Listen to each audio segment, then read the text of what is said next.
when it was announced, she just jumped up and screamed. That's so good. Big smile on her face. My mom, she's so cute, huh? So cute. I miss her.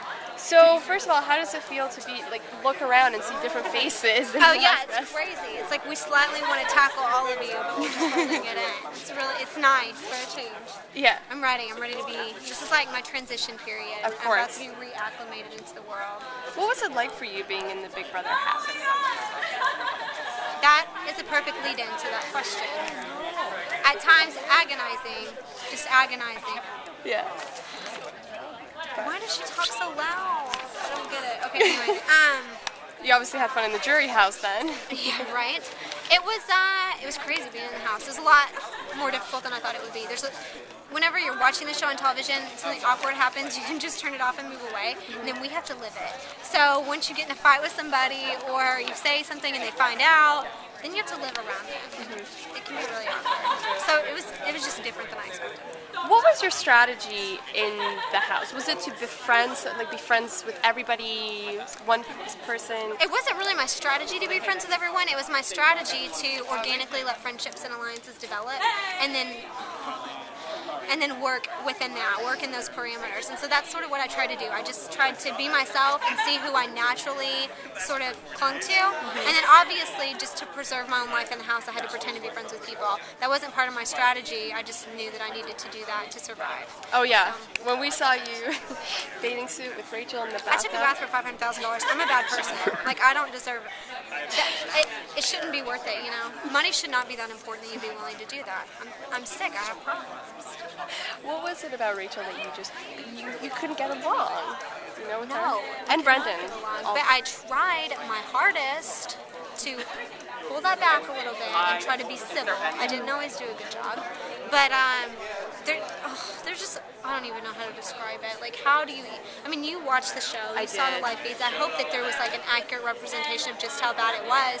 But once you do a striptease in a bikini on my dining room table, I don't like you anymore. Like, I eat there. You know, that's not nice. I don't want anyone stripping on my dining table. Sure. It's not fair. And you and Reagan got in a huge fight with Brendan, the Neanderthal walk, whatever. What provoked you to finally stand up to him? I think you can just only get pushed so far, and especially with Reagan too, it had really come to a head. I think that it just kept getting pushed and getting pushed and getting pushed, and then finally with the comments that were made and everything that happened, it was just like, it was boiling over. And Reagan really was trying to keep the peace. He really was. When Rachel was sitting there at the hammock right beforehand, he was trying to be as nice as he possibly could to say what he had to say. But when Brendan came over and just started yelling at us and attacking us, that was just it. It was just too much. Boiling point. And you and Lane became very close in the house, and then Final Four, you find out you're not going anywhere. Right. What happened? Did you have any hard feelings towards them, towards Lane? I mean, it was a really, really hurtful situation for me. Obviously, something I took pretty hard. I was very upset. I was devastated. I mean, it was the end of the summer for me, and I knew it. And while it was really bad, I basically had two options, and that was to be positive and have a good rest of the experience here and maintain the relationships I created, or to be somber and sad and negative and depressed and have a horrible rest of the time I was there.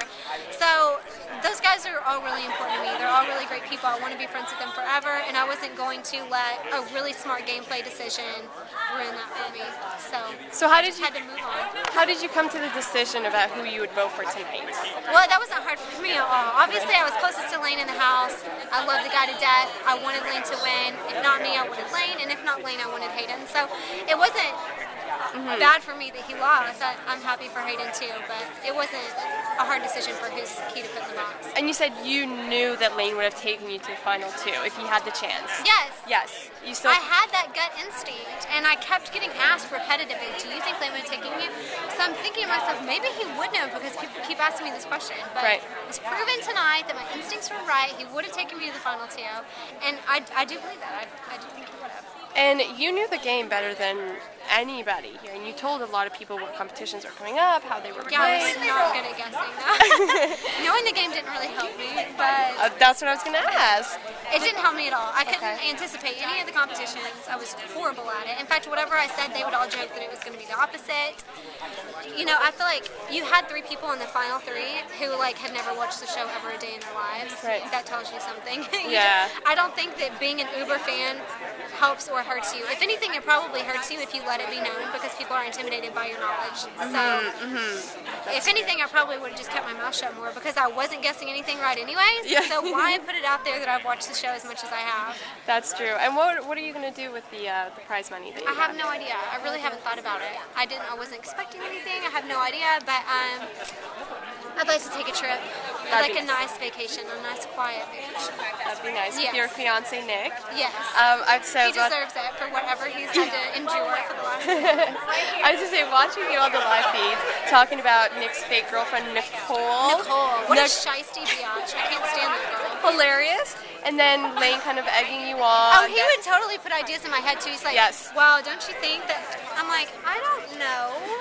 Were there ever moments of doubt or Of just? course, you're just left to your own thoughts. Like that's all you do all day is sit there and worry about what crazy things are happening that you don't know about. And that was definitely something that happened all the time, especially when Lane would instigate it.